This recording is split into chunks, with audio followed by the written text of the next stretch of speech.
یہ چینل بات کرتا ہے اٹھا کے منہ بشاہوں سے، جہاں کو باخبر کرتا ہے یہ مفلس کی آہوں سے۔ ناظرین گرامی السلام علیکم ورحمۃ اللہ وبرکاتہ۔ آج کی بات خاص بات میں آپ لوگوں کا استقبال ہے۔ ناظرین گرامی میں انصار عزیز ندوی اس وقت دن بھر سے آئی ہوئی کچھ اہم ترین خبروں کی تفصیلات لے کر کے حاضر ہوا ہوں۔ تفسیرات میں جانے سے پہلے میں آپ لوگوں کو اطلاع کر دوں کہ آج کے دونوں پرائم ٹائم شائع ہو چکے ہیں۔ جن احباب نے نہیں دیکھا جائیں دیکھیں، دوسروں تک پھیلانے کی کوشش کریں، لنک کو شیئر کریں۔ ادارے کی مضبوطی ناظرین گرامی آپ لوگوں کی مضبوطی ہے، اور آپ جانتے ہیں کہ آپ کو کرنا کیا ہے۔ ناظرین گرامی، چیف منسٹر بسوراج بومائی کی قیادت والی کرناٹک حکومت نے گزشتہ ہفتے طوفانی بارش کے دوران شہر کے آئی ٹی بیلٹ میں پانی بھر جانے کے بعد اور اس کے بفر ایریا پر تجاوزات کو ہٹانے کا وعدہ کیا ہے۔ سرکار کے ذرائع کے مطابق کرناٹک میں جھیلوں اور نالوں پر تجاوزات کو سیلاب کی بنیادی وجہ بتایا گیا ہے۔ حکومت نے چھوٹے مکانات کو گرانے سے پہلے بڑے ولاز اور ٹیک پارکس کے خلاف تجاوزات کے خلاف فیصلہ کر لیا ہے۔ بی جے پی لیڈر اس کی شبیہ خراب ہونے سے پریشان ہیں، اور اس وقت کہا جا رہا ہے کہ ایک روڈ میپ تیار ہو چکا ہے۔ بہت ساری جگہوں پر اس وقت انہدامی کارروائی شروع ہو سکتی ہے۔ ناظرین گرامی، ادھر بنگلورو سے ایک اور اہم ترین آج افسوسناک خبر یہ آئی ہے کہ جناب محمد جاوید اقبال صاحب کا انتقال ہو چکا ہے۔ یہ ایم جے علی صاحب کے نام سے مشہور تھے۔ یہ کرناٹک وقف پروٹیکشن کمیٹی کے جنرل سیکریٹری تھے۔ ان کی انتقال کی خبر آپ لوگوں کے سامنے رکھ کر کے ان کے لیے مغفرت کی دعا کرنا اس لیے بھی لازمی ہے کہ انہوں نے وقف زمین پر جو ناجائز قبضہ ہوتا تھا اس کو چھڑانے کے لیے انتھک کوشش کرتے تھے۔ یہاں تک کہ یہ خبریں ملتی تھیں کہ ان کو کروڑوں روپے کا لالچ دیا جاتا تھا، لیکن وہ اس بات کو مانتے نہیں تھے، اور اس زمین کو جو قوم کی زمین ہوتی تھی، ملت کی زمین ہوتی تھی، اس کو بچانے کی کوشش کرتے تھے۔ ظاہر سی بات ہے کہ یہ ان کی خدمت قوم کے لیے تھی، ملت کے لیے تھی، اس لیے ان کے انتقال پر بہت سارے لوگوں نے افسوس کا اظہار کیا ہے، جس میں جناب جمشید پہلوان صاحب بھی ہیں، جو سیدھی بات کے ناظر بھی ہیں اور چاہنے والوں میں سے ہیں۔ آج مسجد قادریہ ملرس روڈ میں بعد نماز ظہر ان کی نماز جنازہ ادا کی گئی تھی، اور قبرستان قدوس صاحب میں ان کی تدفین عمل میں آئی تھی۔ آئیے ناظرین گرامی اگلی خبر کی جانب بڑھتے ہیں، اور وہ ہے ہندوستان میں شرح بے روزگاری ایک بار پھر اعلیٰ سطح پر پہنچ چکی ہے۔ Centre for monitoring Indian economy کے اعداد و شمار کے مطابق اگست ماہ میں شرح بے روزگاری 8.3% پر ہے، جو کہ گزشتہ 12 مہینوں کے اعلیٰ سطح پر ہے۔ گزشتہ سال یعنی اگست 2021 میں بھی شرح بے روزگاری 8.35% رہی تھی۔ اعداد و شمار کے مطابق شہروں اور دیہی علاقوں میں شرح بے روزگاری میں فرق ہے۔ شہروں میں جہاں شرح بے روزگاری 9.6% ہے، وہیں دیہی علاقوں میں 7.7% بتائی جا رہی ہے۔ ناظرین گرامی، حقیقی حد متارکہ یعنی LAC پر ہندوستانی چینی افواج کے پیچھے ہٹنے کے حوالے سے کانگریس پارٹی نے مرکز کی مودی حکومت پر شدید حملہ بولا ہے۔ سپریا شرنیت نے کہا ہے کہ ہندوستان کی فوج اپنے گشت کے مقام سے پیچھے ہٹ رہی ہے۔ یہ دستبرداری نہیں ہے بلکہ حکومت سمجھوتا کر رہی ہے۔ جمود کہاں ہے؟ انہوں نے مزید کہا کہ آج کل ہندوستان اور چین میں دستبرداری کا بڑا چرچا ہے۔ مودی اور چین کی فوج ایک ہی زبان بول رہے ہیں۔ پریس کانفرنس سے خطاب کرتے ہوئے کانگریس لیڈر سپریا نے کہا کہ پہلے چین تجاوزات کرتا ہے، پھر اسے بفر زون بنا دیتا ہے، ہم پیچھے ہٹ جاتے ہیں اور گشت کرنے بھی نہیں جاتے۔ چین ہمارے وزیر اعظم کی اسی بات کا اعادہ کرتا ہے کہ ہندوستان کی سرحد میں کوئی داخل نہیں ہوا۔ یہ دستبرداری نہیں بلکہ ایک سمجھوتا ہے۔ ناظرین، گجرات ساحل سے ایک بار پھر کثیر مقدار میں ہیروئن کی برآمدگی ہوئی ہے۔ اس کی قیمت بازار میں 200 کروڑ روپے بتائی جا رہی ہے۔ ATS گجرات خفیہ جانکاری کی بنیاد پر انڈین کوسٹ گارڈز نے مشترکہ طور سے 6 کشتی رانوں کے ساتھ ایک پاکستانی کشتی کو پکڑا، جس میں تقریباً 40 کلو گرام ہیروئن تھی۔ اندازے کے مطابق اس کی بازار میں قیمت 200 کروڑ روپے ہے۔ انڈین کوسٹ گارڈ کی یہ بڑی کامیابی بتائی جا رہی ہے۔ ناظرین گرامی، ادھر مرکزی حکومت پر پنجاب میں عام آدمی پارٹی حکومت کو غیر مستحکم کرنے کا الزام عائد کیا جا رہا ہے۔ سلسلے میں تازہ بیان ریاستی وزیر مالیات ہرپال سنگھ چیمہ کا سامنے آیا ہے۔ انہوں نے کہا کہ بدھ کے روز 11 اراکین کے ناموں کا انکشاف کیا گیا جنہوں نے پنجاب میں عام آدمی پارٹی حکومت کو جھٹکا دینے کی کوشش کی۔ 11 اراکین اسمبلی میں دنیش چڈھا، رمن اروڑا، بدھ رام کلونت پانڈوری، نریندر کور بھراج، رنجیش دہیا، روپیندر سنگھ ہیپی، شیتل اور بلجندر سنگھ شامل ہیں۔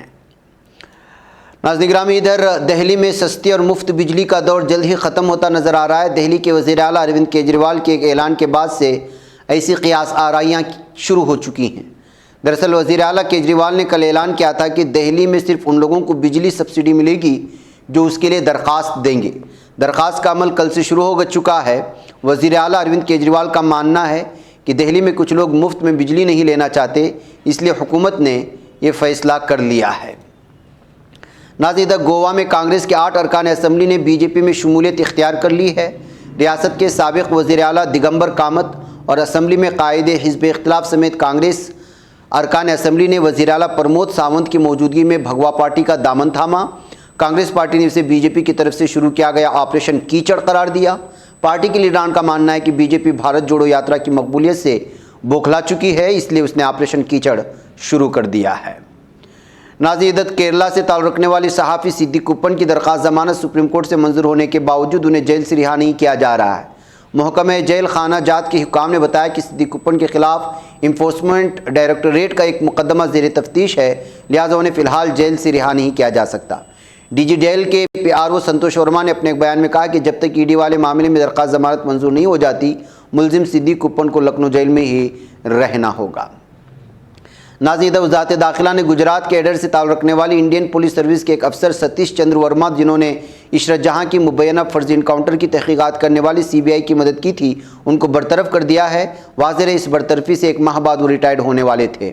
انگریزی روزنامہ ہندوستان ٹائمز میں شائع خبر کے مطابق وزارت داخلہ کی سینئر افسر نے کہا کہ وزارت داخلہ نے ورما کو 30 ستمبر کو ریٹائر ہونے سے 1 ماہ قبل 30 اگست کو برطرف کر دیا تھا، لیکن دہلی ہائی کورٹ نے انہیں اپنے قانونی اختیارات استعمال کرنے کے لیے 19 ستمبر تک کا وقت دیا ہے۔ ناظرین، سپریم کورٹ نے کہا ہے کہ جیلوں میں بالغ قیدیوں کے ساتھ نابالغوں کو قید کرنا ان کی ذاتی آزادی سے محروم کرنے کے مترادف ہے۔ جسٹس دنیش مہیشوری اور جسٹس جے پی پاردیوالا کی بینچ نے اتر پردیش کی ونود کٹارا کی عرضی پر سماعت کرتے ہوئے کہا کہ ایک بار جب بچہ بالغ فوجداری نظام اوصاف کے جال میں پھنس جاتا ہے تو اس کے لیے اس سے نکلنا بڑا مشکل ہو جاتا ہے۔ ناظرین، ادھر الیکشن کمیشن آف انڈیا نے اہم کارروائی انجام دیتے ہوئے 86 رجسٹرڈ غیر تسلیم شدہ سیاسی جماعتوں کو اپنی فہرست سے ہٹا دیا ہے، جبکہ 253 رجسٹرڈ غیر تسلیم شدہ جماعتوں کو غیر فعال قرار دیا۔ کمیشن کی جانب سے کہا گیا کہ ان جماعتوں نے 2014 سے اب تک نہ تو کوئی انتخاب لڑا ہے اور نہ ہی کمیشن کی طرف سے بھیجے گئے 16 نوٹسوں میں سے کسی کا جواب دیا ہے۔ ناظرین، بہار کے بیگوسرائے ضلع سے بڑی خبر سامنے آ رہی ہے، جہاں 2 سائیکو کلر نے چکیا تھانہ علاقے کے تھرمل گیٹ کے نزدیک گھوم کر 10 لوگوں کو گولی مار دی ہے۔ اس واقعے میں 9 لوگ زخمی ہو چکے ہیں، جبکہ گولی لگنے سے ایک شخص کی موت ہوئی۔ بتایا جا رہا ہے کہ منگل کی شام بائک پر سوار ہو کر آئے 2 بدماشوں نے اندھادھند فائرنگ شروع کر دی تھی، 10 لوگوں کو گولی مار دی تھی۔ مقامی لوگوں کا ماننا ہے کہ اس دوران سب سے حیرانی کی بات یہ رہی کہ 40 منٹ تک بدماش الگ الگ مقامات پر فائرنگ کرتے رہے، لیکن پولیس کی ٹیم نے کوئی ایکشن نہیں لیا۔ ناظرین گرامی، گجرات کے احمد آباد میں بدھ کو ایک دردناک حادثہ اس وقت پیش آیا جب ایک زیر تعمیر عمارت کی لفٹ ٹوٹ گئی اور اس میں سوار 8 افراد کی موت ہو چکی ہے۔ اس واقعے کے بعد ہر طرف چیخ و پکار مچائی ہوئی تھی۔ پولیس نے بتایا کہ مرنے والے تمام 8 افراد کا تعلق مزدوری کرنے والوں سے تھا۔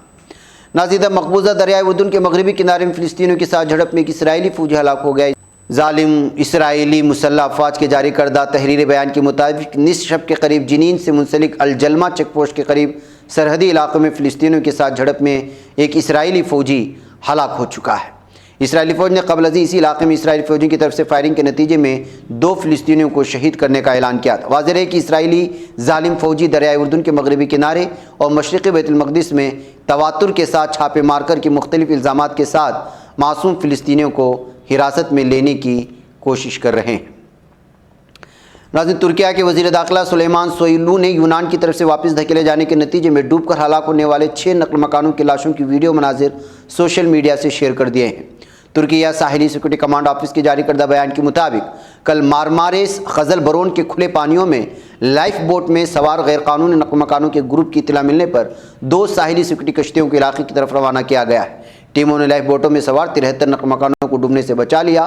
امدادی کاموں کے دوران 2 شیرخوار بچوں، 3 کم سن بچوں اور 1 عورت کی لاشیں بھی سمندر سے نکالی گئی ہیں۔ ناظرین، ایتھوپیا کے علاقے ٹیگرے میں 2 مختلف فضائی حملوں میں 10 افراد ہلاک ہوئے ہیں۔ میکیلے میں واقع آئیدر اسپتال کے سربراہ ڈاکٹر کیبروم گیبر اسلاسی نے جاری کردہ بیان میں کہا ہے کہ آج صبح ٹیگرے کے مرکزی شہر میکلے میں فضائی حملے کیے گئے۔ حملوں کے نتیجے میں 10 افراد ہلاک اور متعدد زخمی ہوئے۔ زخمیوں سے 3 کی حالت نازک بتائی جا رہی ہے۔ ناظرین گرامی، ادھر ایران کے صدر ابراہیم رئیسی نے کہا ہے کہ ازبکستان متوقع شنگھائی تعاون تنظیم سربراہی اجلاس میں ایران کی رکنیت کو حتمی شکل دے دی جائے گی۔ ایران اسٹوڈنٹ نیوز ایجنسی کے مطابق رئیسی نے شنگھائی تعاون تنظیم سربراہی اجلاس میں شرکت کے لیے ازبکستان روانگی سے قبل مہرآباد ایئرپورٹ پر اخباری نمائندوں کے لیے بیانات جاری کیے تھے۔ انہوں نے کہا کہ ہمارے دورے ازبکستان کا اہم موضوع ایران کی رکنیت کی قطعیت سے متعلقہ دستاویزات پر دستخط ہے۔ ناظرین گرامی، ادھر ایرانی وزیر خارجہ حسین عبداللہیان نے کہا ہے کہ امریکہ کی سنجیدگی پر جوہری معاہدے پر عمل درآمد ہو سکتا ہے۔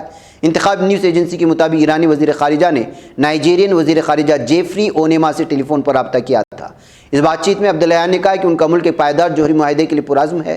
اگر عالمی جواہری توانائی ایجنسی تکنیکی امور پر مکمل عمل درآمد کرنے سمیت سیاسی مداخلت سے دور رہے اور امریکہ بھی سنجیدگی کا مظاہرہ کرے تو معاہدہ ہو سکتا ہے۔